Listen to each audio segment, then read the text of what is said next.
Good afternoon, everyone. My name's Peter Strong. I'm the co-owner and director of Racing Magpie. On behalf of our entire team and community, I want to welcome everyone here joining on Zoom and live on Facebook to another exciting presentation as part of our new program called Winter Camp. This one has Jaida Gray Eagle presenting her talk, Indigenous Photography Practices. I know I first met Jaida years ago when she entered artwork in the Red Cloud Indian Art Show, and it's been my delight to watch from afar, to see her continue to grow creatively over the years since then. I think you'll all enjoy it as well. At Racing Magpie, we're dedicated to elevating and amplifying Native and other artists and their communities through educational, cultural, and research programs, all in the Lakota spirit of being a good relative. As part of that being a good relative, this program will reimagine the Lakota Winter Camp model of problem solving and community building in today's world by examining the deeper why around the way Lakota people do things and how they interact with the universe around them the way they do. While these events are open to the public and we're happy everyone's here, they will always target Lakota community members as both presenters and attendees. And as plants and trees focus their energy on building strength and growing from the roots during the winter, our community will join to strengthen and grow together each year through sharing and learning. I also want to thank our very generous sponsors for their support. The South Dakota Humanities Council, which is an affiliate of the National Endowment for the Humanities, the Bush Foundation, and the National Endowment for the Humanities with a direct grant as well. Also, we've been asked how our supporters can contribute to our work and the artist community as well, especially during the pandemic. And I'd suggest at least two ways in this time of virtual networking and virtual working and community care that you could do that. One is you can make a donation to Magpie Creative, which is our nonprofit partner in our work. You can either donate through our Facebook page or by mailing in a donation. The other one is to support Native artists and makers and creatives by searching them out and buying art, download their music, buy yourself a gift or buy other people gifts directly from those artists as well. So thank you again for being here. I'm going to hand this over to Gonessa Ashegali for a little bit of housekeeping and to introduce Jaida. Thanks, Peter.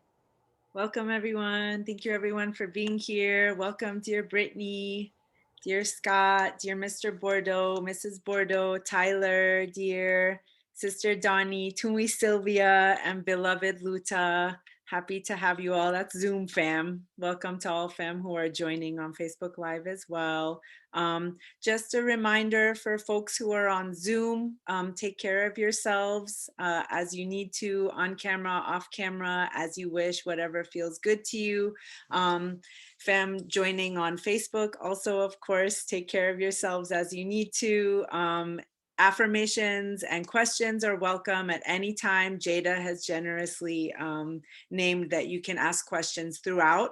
And if you type them into the chat, I can do gentle interruptions during Sis Jaida's presentation and offer your questions or your comments to her so she doesn't have to keep track of the chat. So excited and so grateful that dear Sister Jaida is with us today and offering this winter camp session. I'm going to read a short bio. The bio is very short, sis, and does not do justice to all of your work and your contributions. I'm going to read it as you offered it. Jaida is a photojournalist living and working in St. Paul, Minnesota. She is a Report for America Fellow with the Sahan Journal, covering the immigrant and refugee stories of the Twin Cities. She is also researching Indigenous photography at the Minneapolis Institute of Arts as a former curatorial fellow for a potential exhibition. She is also a beadwork artist, documentary filmmaker, and producer and writer. Love you, sis. Thank you so much. Welcome. Thank you so much. I really, really appreciate it. I'm going to actually share my screen. Let me know if this works. Working? It's working. Amazing. Okay. Abetu Washte. Hello, everybody. My name is Jaida Gray Eagle. I am Oglala, Lakota, and I was born in Pine Ridge, South Dakota. However, I was raised primarily in the Twin Cities of Minnesota. So I think I'm pretty lucky in that way that I have two homes. I'm a photojournalist, an artist, a writer, a filmmaker, and a curator. The curator thing's kind of new. I'm kind of trying that out right now. So, my parents are Robert Gray Eagle and Janine Lonehill. This is a picture with me and my grandparents, Hobart and Poxy Lonehill. This was taken in Rapid City as I was on my way down to my first semester at the Institute of American Indian Arts, actually. I just want to say thank you so much to Peter and Mary and Golnessa for inviting me at Racing Magpie. And Peter's right, I've known Peter and Mary since I was like a little teenager with a little tiny camera entering an art show. So this is a really nice circle back to come back to community. And thank you everybody who showed up today to talk about photography on a Saturday. It's about to snow here. It's always about to snow here, so that's not breaking news. But I'm really excited to have this time of reflection and to talk about my work because I do so much every day. And I think some days I just I go and I never have a chance to reflect on it. So I'm always really grateful for these opportunities to talk about my work further. I'm really excited to be here. So thank you so much. I'm gonna start out by talking about my own photography. People always ask me the question, like, how long have you been a photographer? And I don't know. There isn't a concrete answer. It's just something that's kind of built up over time. I think I was about 10 or 11 when I received my first camera. And I actually still have that camera. It's actually right here. I'll show it to you. This is the first Jaida camera. It's so old, Buddy doesn't even stay up anymore, but here he is. I haven't named him yet, but I mean, he's seen his day in the sun. So my first initial love of photography came through Polaroid. And that was kind of like I think the first resurgence of Polaroid coming back around. And now we're in another definitely resurgence of Polaroid, I think. So I did not study journalism, even though I'm a practicing photojournalist. Like I had said before, I'm a graduate of the Institute of American Indian Arts, where I studied fine art photography, and that's what I hold my degree in. Throughout my time at the Institute of American Indian Arts, I held multiple fellowships with the Native American Journalists Association, and they actually gave me a scholarship that helped me to graduate at the end there when I ran out of funding, so I'm forever grateful to them. I've always had this fascination of documenting our community as Indigenous people, and I believe, during this time that these photos were taken, I had the skill set, but not the outlet. So during my time at IA, I traveled with a group of students to Standing Rock during the No Dapple protests. And we had collectively raised funds to bring art supplies. And our goal was to teach painting at the school that was happening there during that time. And so that's primarily what my classmates did. We brought canvases, we brought paints, we brought brushes, and everybody set up at the school, and they painted with youth, and they painted alongside youth. And so my friend and I, we drove ahead of everybody, and she's super fast driver. So when we got there, she went to sleep, and I was just so excited to be back, to be back to community. And so I got out of the car with my camera, and I started walking around, and I walked around for a lot of the night, and I slept for a few hours, and I woke back up, and I kept just walking and visiting with people in their camps, and just approaching them, and asking, why are you here? Like, what brought you here? um and I remember there was an instance where I was just wearing my running shoes, and this woman came up to me from out of nowhere, and she just gave me a pair of boots. And so those boots actually helped me to just keep going, because my feet were pretty soaked. So that was a pretty interesting interaction that I had while I was there. So whenever I was sitting with people in their camps, and I was coming up and visiting with them, I was taking their names, and I was just asking questions, and I was interviewing them, and I was taking photographs, and a lot of people were like, "Why? Who are you with? Like, why are you doing this?" And I said, "Oh, I'm with IA." And they're like, "But why are you documenting us?" And I said, I really don't know. It's just who I am. I did not hold any sort of relationships with any editors at the time, or I had no intention of publication. I was just doing this because I felt like it was my responsibility as an Indigenous woman to be documenting an Indigenous movement. So that's why I did what I did.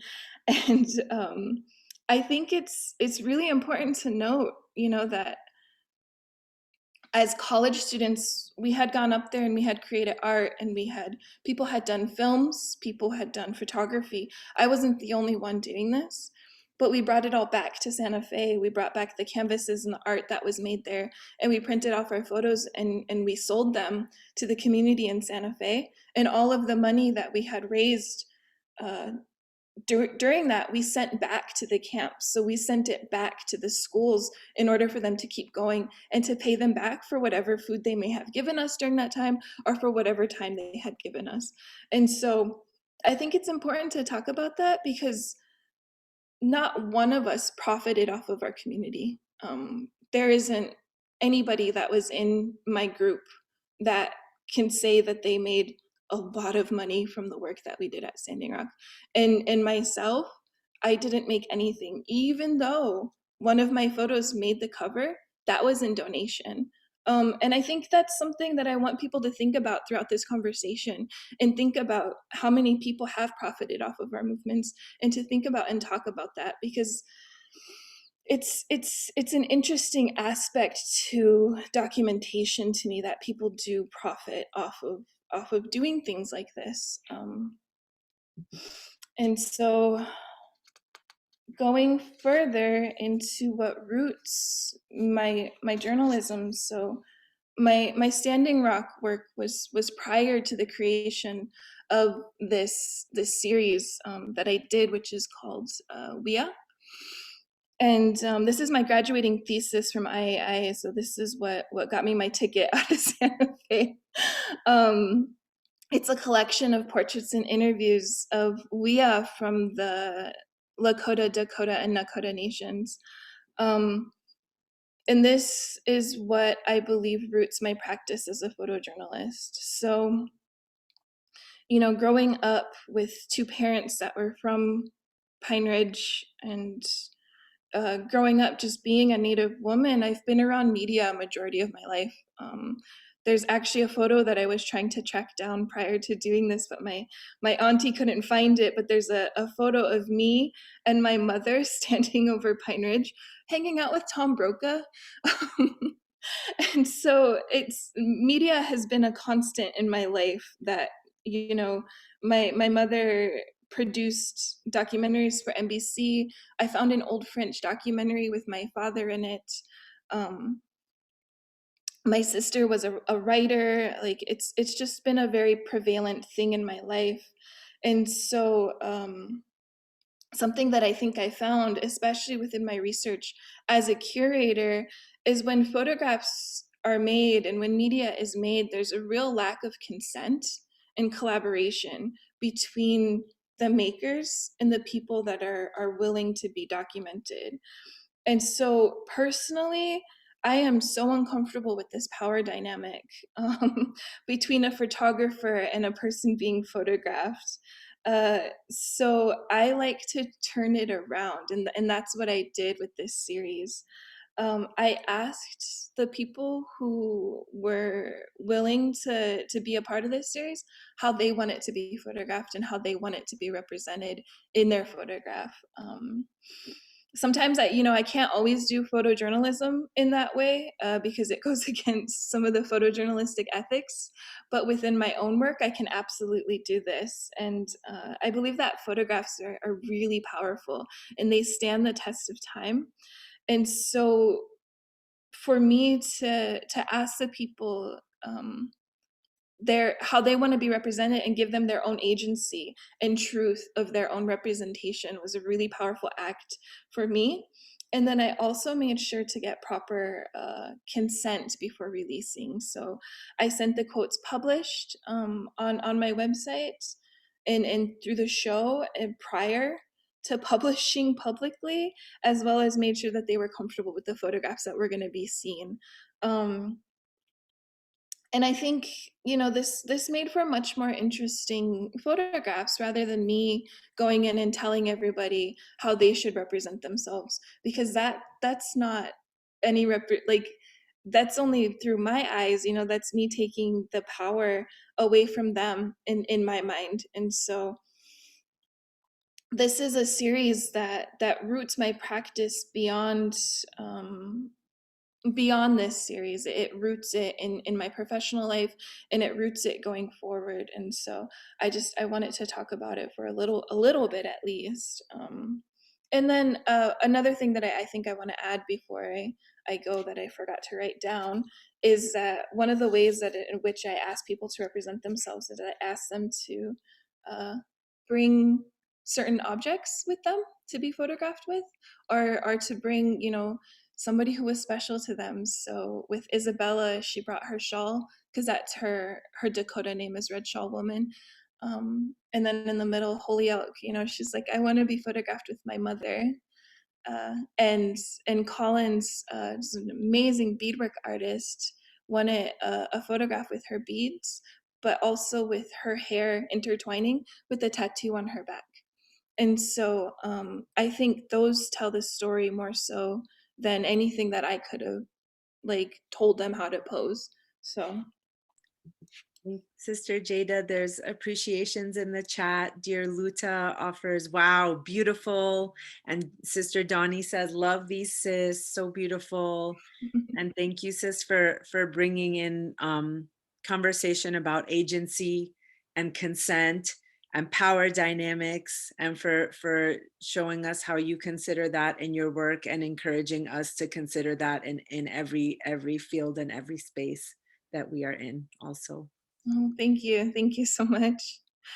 I really, really appreciate that. And then so to jump back in, another thing that I had explored in creating this series was I changed my language around photography.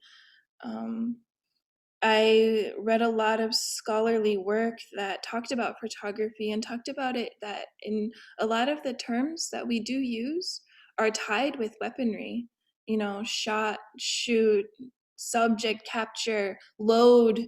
All of these things are they can be violent. And I read a paragraph, and I need to work on citing my sources because this was a really good paragraph, where somebody talked about photographing somebody, but they never mentioned a camera, and it sounded like they were kidnapping somebody.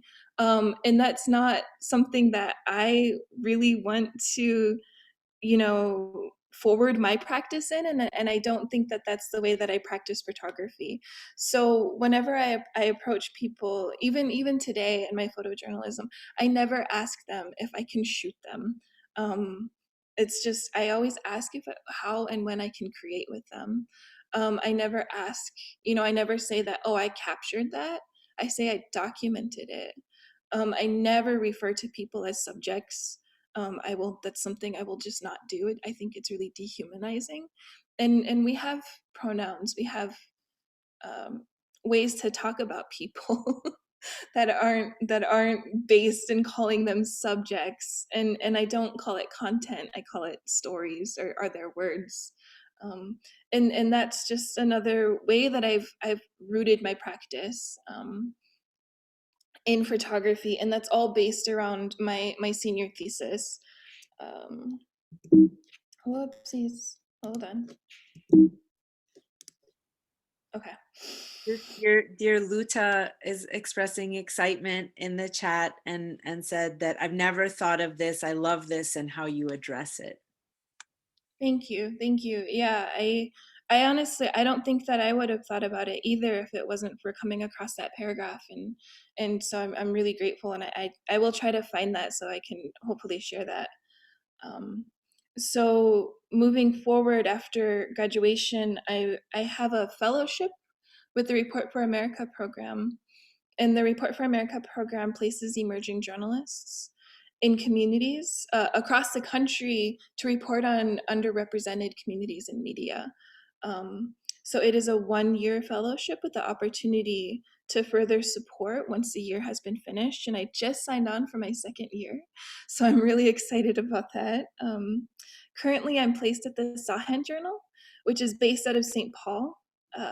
And Minneapolis. So we cover the immigrant and refugee communities of the Twin Cities, but we primarily focus on the Somali, Hmong, and Latinx communities.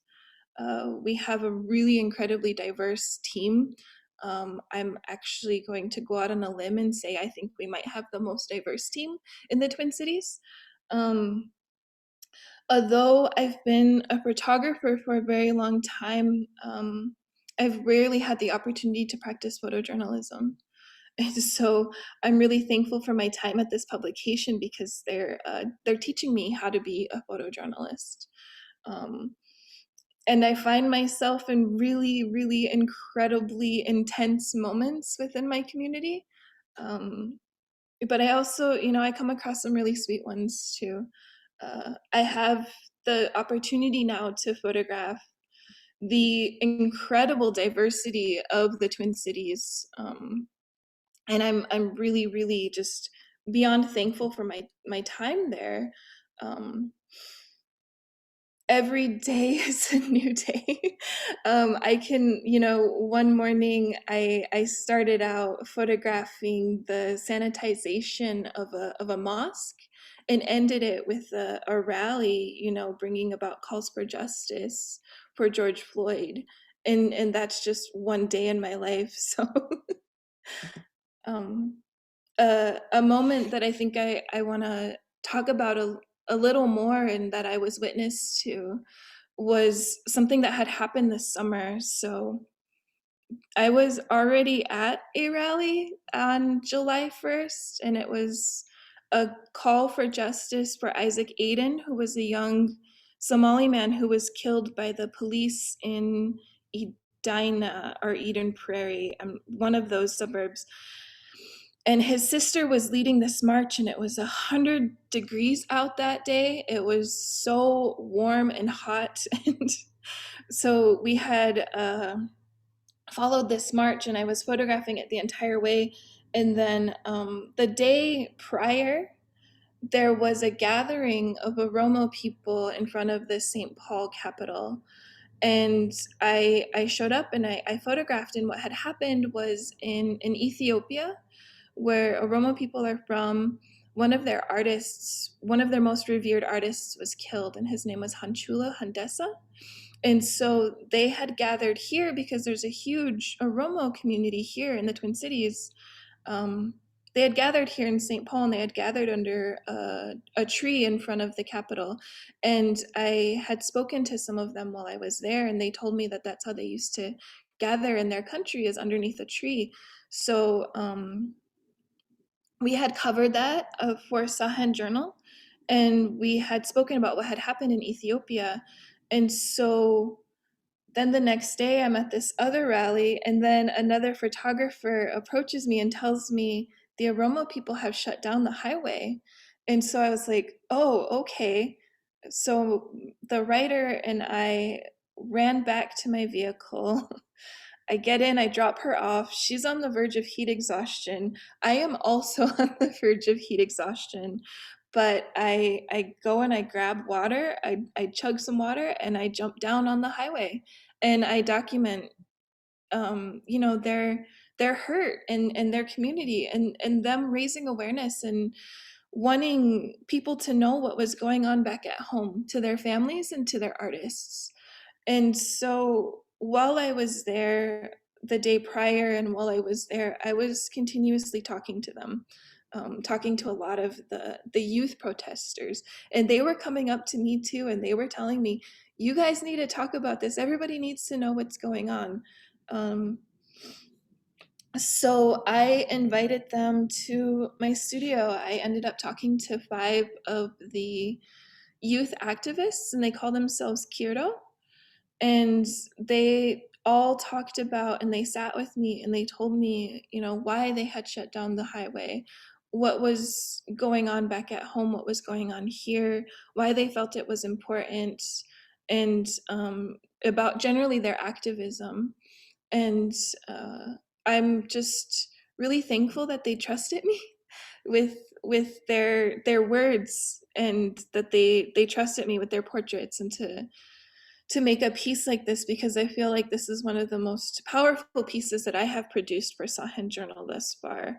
And it goes back to, you know, being in community and uplifting and recognizing these underrepresented voices, because I don't know that if Sahen Journal wasn't here, if I wasn't here, if they would have gotten this opportunity to express themselves in this way.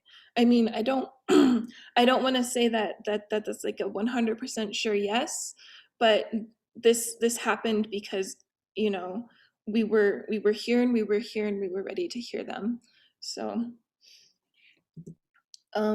another opportunity that I just finished last month was I collaborated with the Minnesota Public Radio on a Native Changemaker series.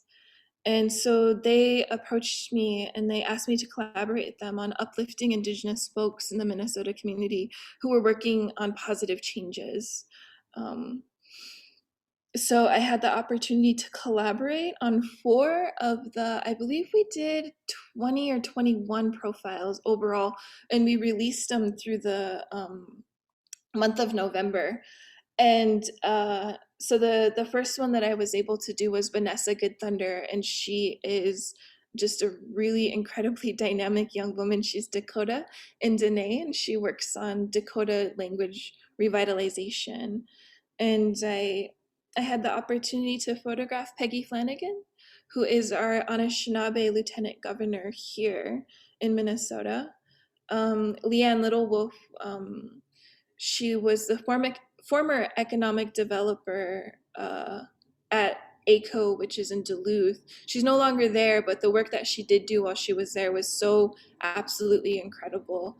And then also Sarah Agaton House, who owns Heartberry and is an Anishinaabe artist. And I think it was really, really important to me and such an incredible opportunity, because growing up and witnessing the media that was made about Indigenous people was, I would be remiss to say that it was ever positive. And so I love having this opportunity as, you know, a grown-up creating something that youth can look up to, and youth can see that Indigenous people are dynamic people, and they are creating positive changes within the community. Because I will say that I really did need something like this as a youth. So there it is.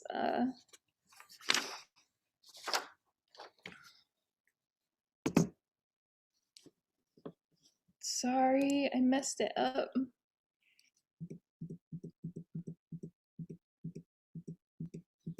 Okay. we're back. So I think, something I want to really talk about too is the research that I have been doing as a curatorial fellow at the Minneapolis Institute of Arts. So whenever I first got home, I was working there, and I had a meeting with two of the curators, and that was with Jill Elberg, Yohei, and Casey Riley. And Jill works as the Art of Americas head curator, and Casey Riley is the head of new media. And we had spoken about just Indigenous photography in general, and they asked me, well, would you like to research that? And I said, yeah. And they said, do you want to do contemporary or historical? And I said, I think historical. So I had taken a class while I was down at the Institute of American Indian Arts called History of Photography by Amber Dawn Barerobe. And she had introduced me to several historical Indigenous photographers. Although it wasn't all about Indigenous photographers, there was a pretty good emphasis on them as practitioners. And so I was really fascinated by this because honestly, in all of my time studying photography, nobody has ever talked about historical Indigenous photographers. I've never heard that, Indigenous photographers had been practicing since the 1800s. And so I found it very important to further my research in that and further the MIA's research in that. And so, Indigenous people have been practicing photography very soon after the invention of photography. This is Benjamin Haldane. This is a self-portrait in his studio. He's a Tsimshian photographer, and he is one of my favorite photographers. I have such a crush on this man. I realize he's 100 years older than me, but I think he's brilliant. The way that he documented his community, I look to him as an Indigenous futurist. So he was documenting his community in juxtaposition to the settler that had taught him photography, whose name was William Duncan. And William Duncan was sending out these postcards and raising funds for this church by using his photography and saying that the Tsimshian people were no longer practicing Tsimshian ways, that they had cut their hair and that they had started to dress in settler ways, and they were no longer making their regalia. They weren't practicing potlatching. They weren't practicing any of their traditional ways, and that's how he was raising funds to keep himself and his church going. And Benjamin Haldane was creating work showing the complete opposite, that Tsimshian people remained who they were, and they remained documenting their ceremonies, their regalia making, and that they were resilient to colonialism. And so I really think that he's a badass, and he did that for his people. And he did that so that they would remember who they were and continue to be who they are. So this is, I can go on and on about Benjamin Haldane. He is my biggest crush at the moment. Sorry, I know my partner's listening. So I believe, that this is something that I do with every talk that I give whenever I talk about photography and the harms that photography has caused to oppressed communities. So this is a Google search from today, 2021. You Google Native American, a majority of the photographs that show up are going to be black and white. Most of it, except for Deb Holland. Oh my God, I love her. Okay. Majority of them are black and white. They're stoic. They're always in a regalia, and this is an intention. This is an intention of colonialism. Whenever they set out to photograph us, they set out because they thought that we were no longer going to be here. They set out to document us as to where we were, because I mean, they called us the dying race. And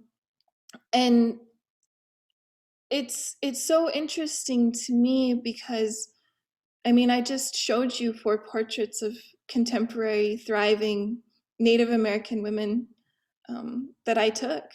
Why aren't those the ones at the top of this Google image search? Why is it always Edward S. Curtis? Why is it always white photographers documenting Native people? That's a question I'm always asking myself.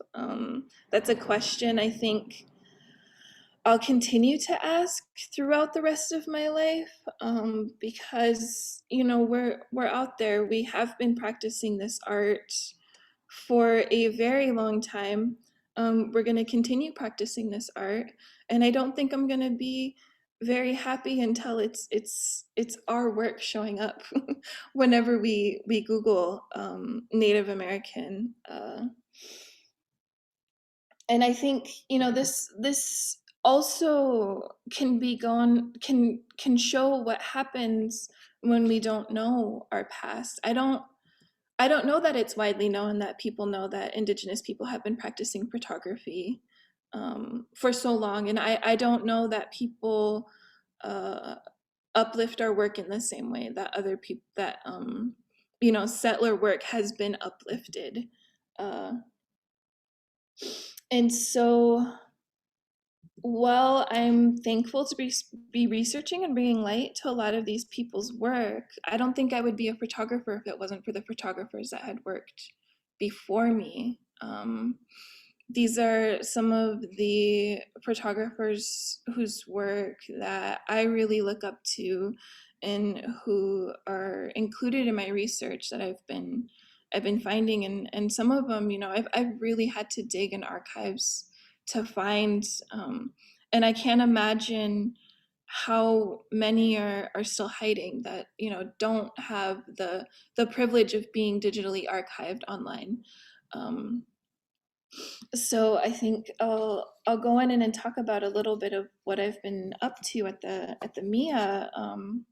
So we decided to do more research into the history of Indigenous photographers, and so throughout my time at the MIA, we found that the MIA collections only holds 3 photographs made by Indigenous photographers. And that to me was pretty upsetting as a contemporary Native woman photographer,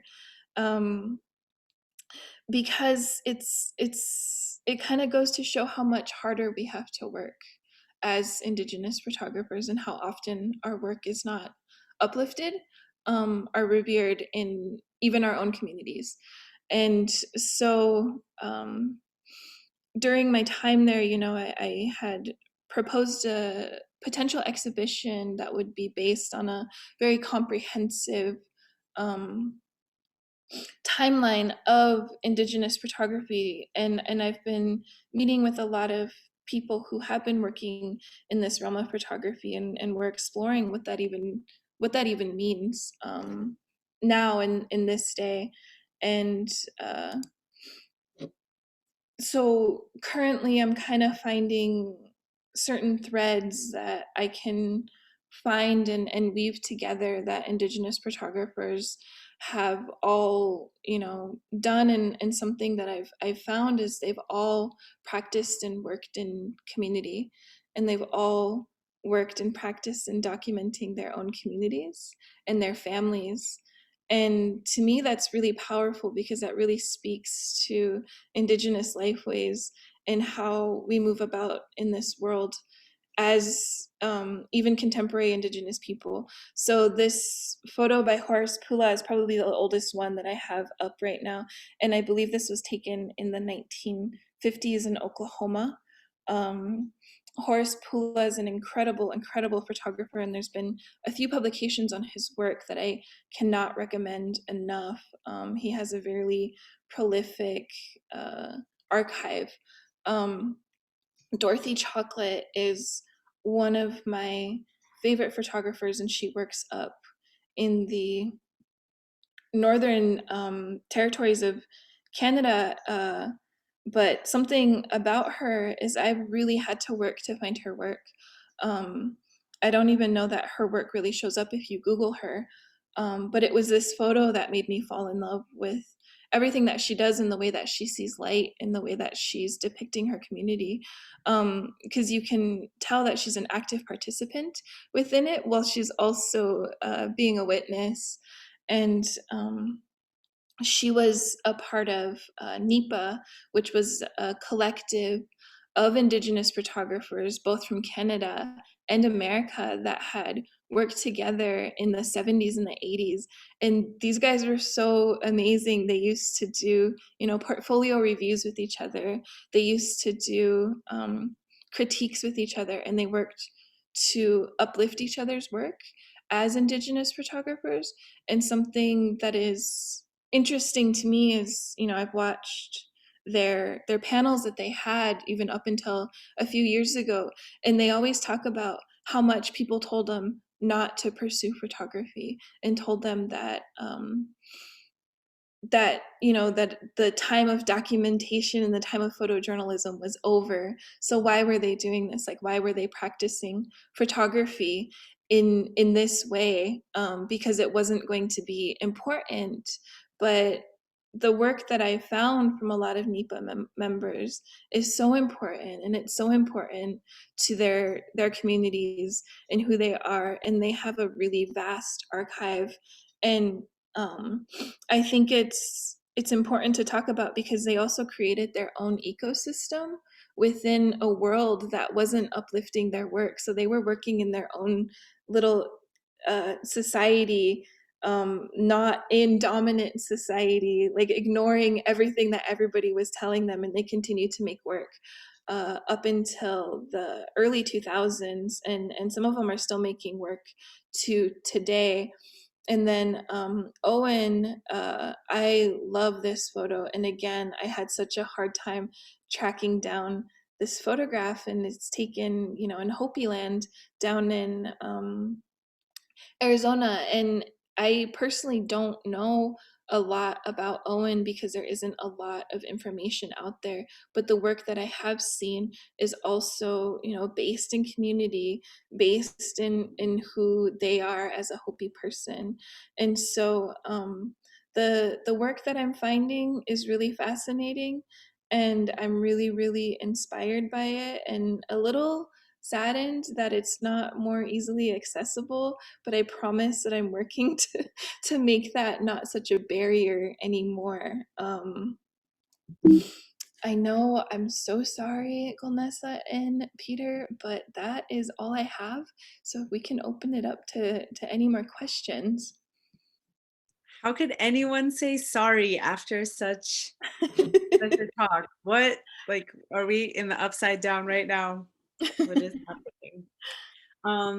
I'll give folks opportunity to kind of start thinking through questions or comments and how to open up discussion. I have a question, sis. I'm just thinking about your presence in movement spaces, and right, like you named being on the verge of heat exhaustion, but we know that being present in those spaces has emotional impacts on us also.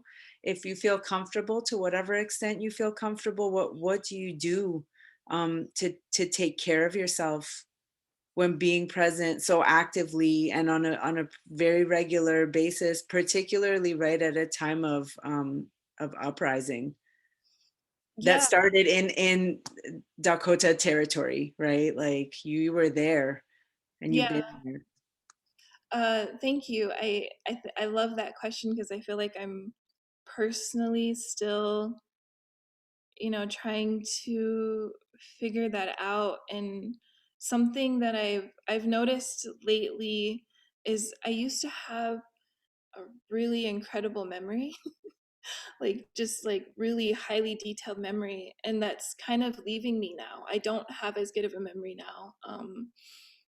People bring things up and I'm like, wait, when did that happen? And I think it's because I do deal with quite a bit on a daily basis. Watching what happened in this city this summer was deeply traumatic. And so something that I have found that I've been doing lately, and this is something that I've done since I was a kid, is I've started to journal a lot. Um, and that's helped me with my memory.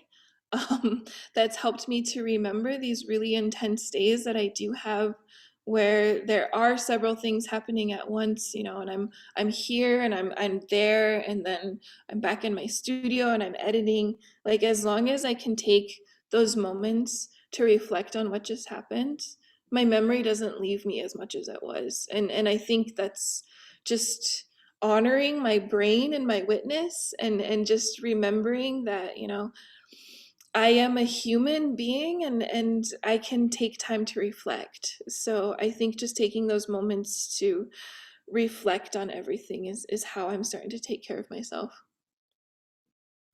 Thank you, sis. Wow. Thank you so much.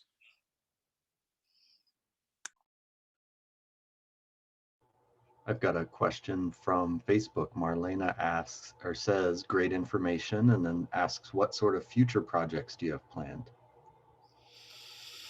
Oh gosh, that's a big question, Marlena.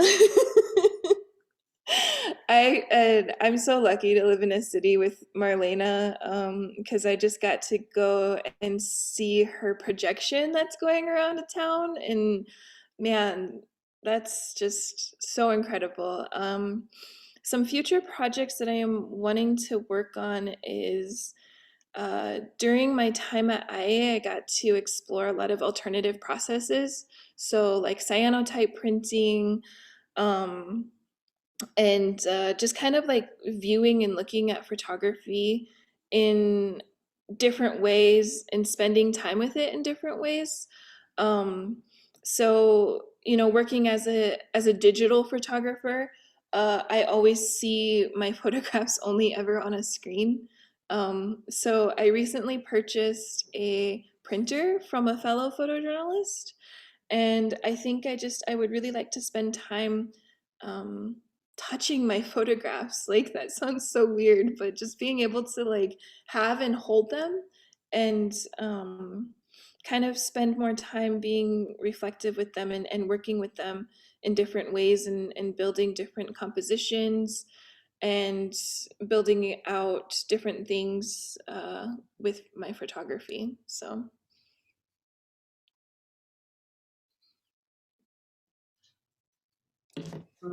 Question in the chat from Dear Scott. When you are documenting at protests, how do you both focus on what you are trying to document while also keeping an eye on any potentially violent situations that might have the potential to place you in harm's way? that's a really, really good question. And thank you for asking it, because I get to actually shout out Women's Photograph. So Women's Photograph is a collective, and they really work on uplifting women photographers. Um, and recently, this past, gosh, time is a concept that I don't understand anymore. I think it was this past November, and I got to take a safety class from them during a presentation that they were giving, and that sort of thing is really invaluable. So we talked about safety gear, helmets, goggles, bulletproof vests, all sorts of things like that. And I think I'm pretty lucky, because the photojournalist community here in the Twin Cities is so supportive, and so incredible. The other day, I just some photojournalists gave me some N95 masks, And that is just such an incredible act of love during a time of pandemic that I couldn't be more thankful, because we are still in a pandemic. I am practicing as a photojournalist in a pandemic, and that in itself is scary. And so being in this community that is so supportive, there's always like a group of us photographing together side by side or back to back. And I've had several photojournalists, like tap me, like, we need to go over here, or we need to go over and do this, or tell me if something's going on. So we do have each other's backs in that way. And then I also have a very incredible partner who worries about me, who often will join me when I'm out photographing something that I think kind of puts me in quite a bit of danger. So he will come with me. He has my editor's phone number in case I get arrested, or if I need anything like that. So it's always alerting your editor as to your situation that you're in, and letting them know, like, I could get arrested tonight, just so you know. And so everybody's on alert. Everybody knows where Jada's at. It's just having those safety networks in place. So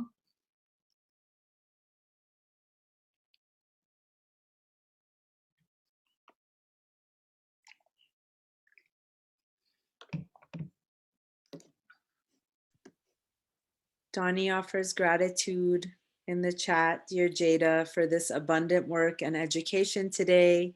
What is your process for preserving your images, both digital and prints?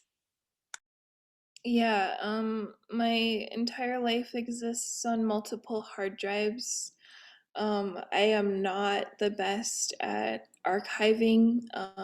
I am hoping to be able to invest in archiving this year, because working in a museum has really showed me the importance of the archive and of my own personal archive. A lot of the photos that I had taken very early on, probably some of the photos that Peter remembers from whenever I was a punk kid, I don't have access to those anymore. I lost them on hard drives long ago. And so, I really need to, that's something I need to work on and invest in. So thank you for the reminder. I always want to call him by his not artist name, but I'm going to honor artist name. Galen LaRoche offers in the chat Polaroid that I started with the first Polaroid camera, and being weird is important. Touching photos keeps you grounded in why you do this. Do not stop creating. You are awesome. Have to go on another Zoom workshop. Thank you so much. I appreciate it. I'm going to add another question from Facebook from Linda. Linda said, thank you for your presentation. There are a lot of photographs of Indigenous people in the Black Hills that are not respectful. I think about how we might advocate to change the imagery and make people aware of why we need change. Yeah, I completely agree, and I've seen a lot of those photographs. Yeah, and I go back to thinking about how powerful photography is, and that it has this ability to both oppress us and empower us. And I think it's really the intention of the photographer. And I think we need to talk about that a lot more, is this intentionality behind creating and behind documenting. And yeah, I think it's just really based on more conversations about this and about photography in general. Donnie offers in the chat an affirmation and being able to relate to feeling physical prints, vibing with you and Mr. Bordeaux on that. I think I want to thank you again, right, for all of the things that you're naming are not things, and the tensions, potentials for like something wonderful versus like something oppressive, right? Again, exist in like all fields, all spaces, all work that we're all engaged in all the time. So again, thank you for like very, very sharp and clear reminders of that. Clementine has a comment from Facebook. Dear Clementine says, thank you, Jaida. That was a great presentation. Thank Facts. you.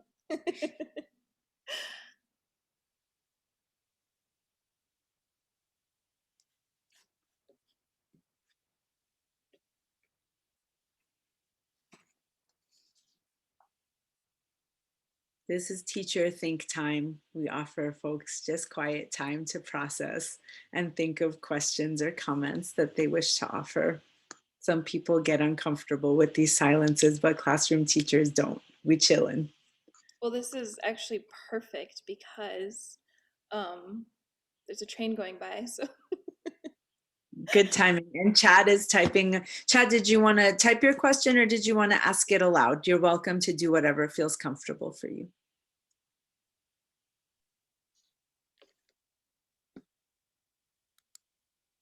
Oh no. Oh, there you are. I thought you dropped off of the call, but now we get to see you. Awesome.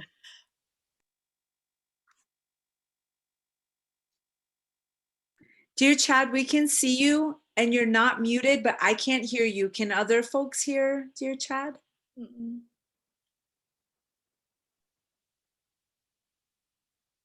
Mm-mm.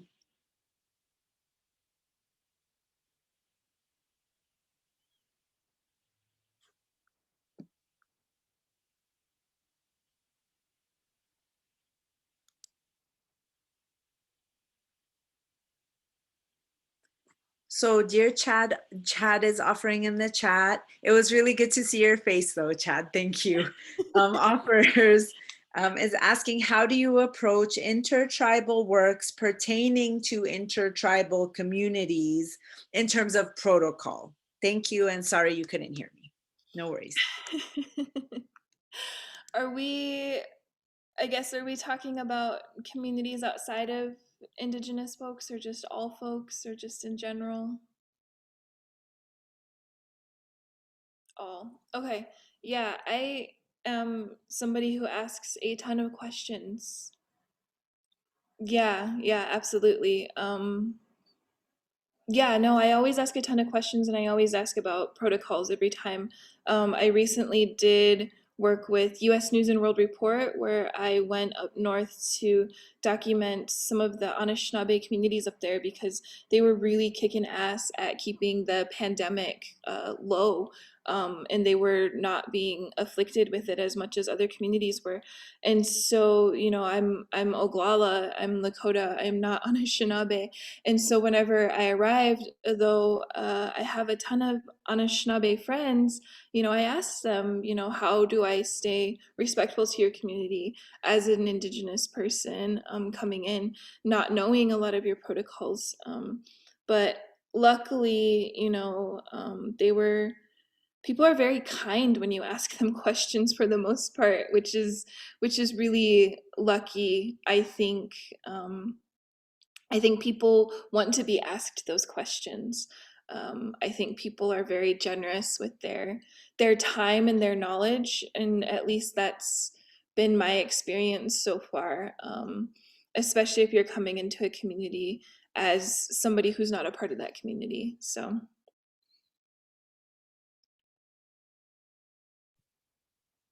Thank you, sis. And thank you, Chad, for your question. Tui Sylvia offers in the chat, thank you for offering your knowledge and time today and also for being present at actions to document community honorably. Thank you. Thank you. I really, really appreciate it.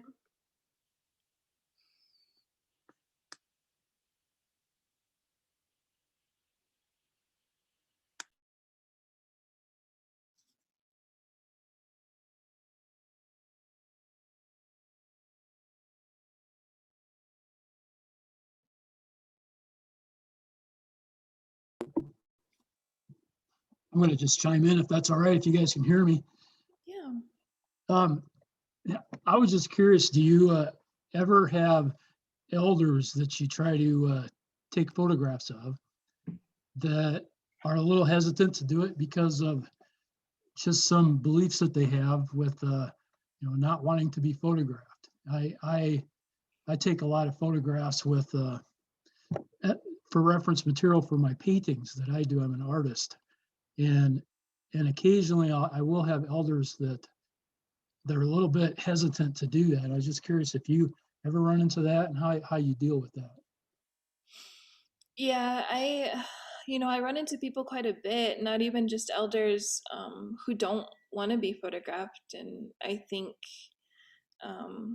for them, I always offer, any questions that they may have about what I'm going to do with this photograph, where it's going to be seen, how much control I have over this photograph, how much control they have over the photograph. I don't know that I've run into anybody specifically that was like kind of held that older belief system that kind of like Crazy Horse used to have. I don't know that I've run into anybody like that specifically. But I have run into people who are just like, I don't want you to photograph me. And I'll offer that for them, the questions that they may have. And if even after that, they're like, I don't want it, I just don't do it, because there's no point.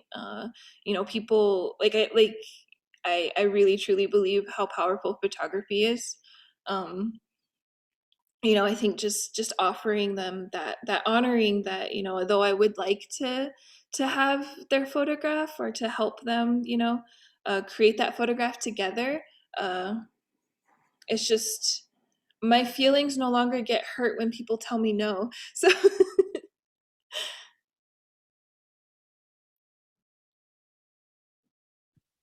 Thank you, sis. Mrs. Bordeaux asks in the chat, how do you think photography can help move Native people beyond how the world sees us as Pan-Indians?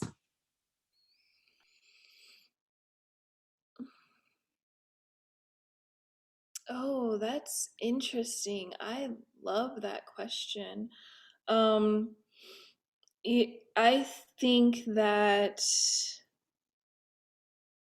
just the way that I approached the Changemakers series in itself, I always gave people the opportunity to introduce themselves if they had that in their language, so that people could look at the distinguish between two neighboring tribes, like look at Dakota and Anishinaabe and how different just those two languages are.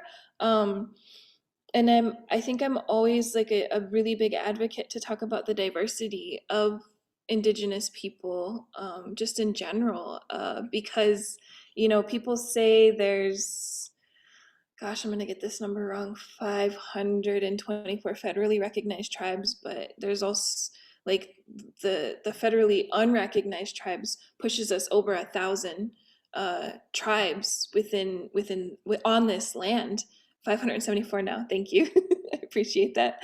But I mean, whether or not the government recognizes us, we're still here. We're still as diverse as we were, and so I think just always honoring that diversity and knowing and thinking about that as I approach my practice, and going back to the honoring the protocols always, and not thinking that I'm going to know everything entering every Indigenous community just because I'm also Indigenous. So I don't know that answers your question fully, but I think I have been thinking about that as well. Thank you, sis. Thank you, dear Mrs. Bordeaux, for the question. Chad has a follow-up question, and I have something that's connected to Chad's question. I'm gonna lump mine in with yours too, if that's okay, Chad. I'll read yours out loud. Chad is asking and offering, I presume that you and myself, Taiwanese with Asian phenotype, might or would have an easier way of navigating Native Indigenous communities because of our phenotype.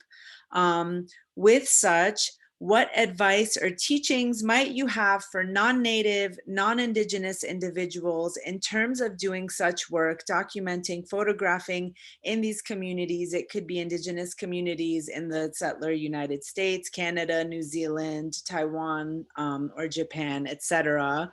Am I connected part? I don't want to like add on to it too much, sis, but like connected to that, I just have like questions about, right? Like there's absolutely a difference in you as an Indigenous woman taking photographs than a settler photographing Indigenous relatives. And even carrying that further, right? Of much difference between you photographing women and femmes than a cis man photographing women and femmes, and like utilizing the male gaze further, right? Or settler gaze, right, in documenting. So I think that's connected to Chad's question a little bit too. No, I appreciate that, but I'm also, I think I'm gonna push back on that a little bit. I don't know that I have an easier time as a Native woman going into Native communities. I've certainly been shouted at in Native communities for having a camera. I remember getting my first, professional film camera, and I was photographing, and I got yelled at in a Native community because she was like, "Who are you?" This woman came up to me and was like, "Who are you photographing for?" And I said, myself. And she goes, "Oh, so you're not just taking pictures of us to go sell?" And I was like, I'm not. I promise you, I'm photographing my niece and my nephew. So I have been given a hard time photographing in Native communities. That is something that I do experience. I don't know that I'm necessarily like that people are more trusting of me just because of who I am, because they first see the camera. And I think that's what people always see first when I'm out, is my camera. And then, if they take a few seconds and they'll see who I am. But I never want people to trust me just because I am an Indigenous woman. Like, I don't want to use my identity as a way for people to, like tell me things they otherwise wouldn't tell media, or tell me things they otherwise wouldn't tell press. I don't want to use that as an advantage. And I want them, to know what my intentions are, and to know, if I'm working on a story, this is what this story is going to be about. And if you share this with me, please say, I don't want this recorded, or please say this is off the record, because I am an Indigenous woman, but I'm also a journalist too. And so there's always that like, again, that power dynamic that's really hard to balance and really hard to navigate. And so although sometimes people may trust me a little more, I don't know that it's an advantage. But the advice that I think that I would give to people that are non-Native and non-Indigenous going into Indigenous communities is to research and to stop making assumptions, please. Like, just research as much as possible. We all have Grandpa Google at our fingertips.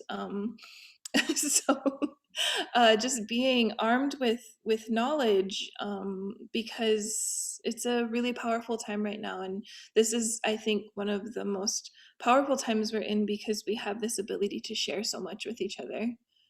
So thank you for the question.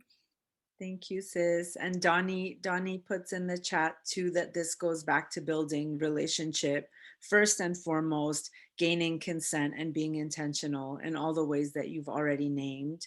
Mrs. Bordeaux says, thank you. You're doing a good job. Keep it up, offering encouragements. And Donnie asks, says, Dear Jaida, please share your thoughts on prioritizing Indigenous photographers to honorably documenting in our communities. Yeah. I think that is really an important aspect to photography, because especially those that have been raised in and around our communities, because we know protocols. We know when they tell us to turn our cameras off and put our cameras away, we have responsibilities to those communities to do that. A lot of people outside the community come in and they come in and they document, and they're told to put the cameras away, and they're told to put them down, and they don't, but they don't have to deal with the reckoning of that, of what they've just done. They don't have responsibility to this community. They don't have responsibility to the communities that they're documenting. And so I think it's just goes back to being responsible. One of my mentors, he talks about how, working in the Indigenous community, we're always going to come back to our sources again, to we're going to come back to the people that we're doing these stories on again and again and again. We're going to keep running into them. So there's always, we're always working in community. We're always going to come back and see each other again. So we hold a different sort of responsibility to the communities that we cover, rather than somebody who's working for a national outlet who we're never going to see again. And who's comes into these communities and who takes and who prioritizes maybe themselves over the community. So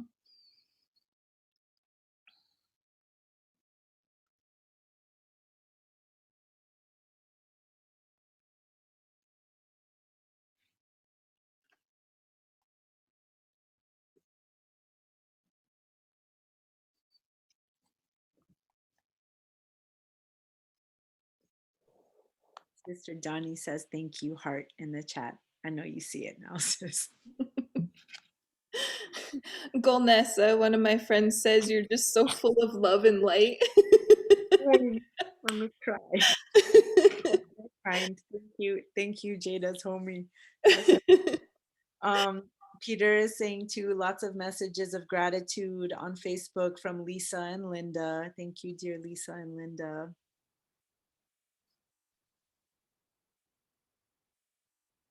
Sister Jaida, just want to thank you again so much. So grateful for the time that you spent with us and everything that you offered today. Really grateful that fam were able to join here on Zoom and on Facebook, and that this is recorded, and others can share in what you've offered later. Do you have any final thoughts, any closing thoughts before we say see you later? Encouragements maybe also for young relatives who are looking to get started in following your lead. Yeah, absolutely. So whenever I first started photography, there's a ton of photographers. I think somebody told me that everybody goes through a photography phase. And so whenever I first started, I think I scared people a little bit, and people were like, you can't be a photographer. There's so many photographers. Why are you doing this? So I was often told, by teachers and by people not to pursue photography. But I think one aspect that they were missing and that I had to find out for myself was that, there may be a ton of photographers. There isn't anybody with my unique perspective. There isn't anybody who has experienced life the way that I've experienced life. And when they talk about that being a ton of photographers, they forget about us who have these unique stories to tell. So I think I want to leave it at, for the youth, to let you know that your voice really matters and your perspective really matters. And very often I show up with my gear on, my 2 cameras, and I am the only woman photographer sometimes, still to this day. And so it'd be really nice to show up and for it to be more of us. Yeah, but thank you everybody for coming and talking about photography on your Saturday. I really appreciate it. Thank you, sis. Tui Sylvia offers gratitude in the chat and says, thank you for talking on consent, because not all people want to be photographed and sometimes are elders. And dear Chad offers in the chat, pardon me for my previous presumption that Native photographers automatically might have an easier way. And you are absolutely correct that one shouldn't rely on one's individual Indigenous identity for such important work. And Scott offers thanks in the chat too. Thank you, dear Chad, for naming that. We're all constantly learning and unlearning and growing together. Yes, thank you. I appreciate it. If y'all want to unmute and just say, see you later, that's cool. Thank you all for joining. Bye. I appreciate Y'all, thank you so much. Take Thank care. you. Thank Care. you. Yaksha, okay. Good Thank you. afternoon. See you all.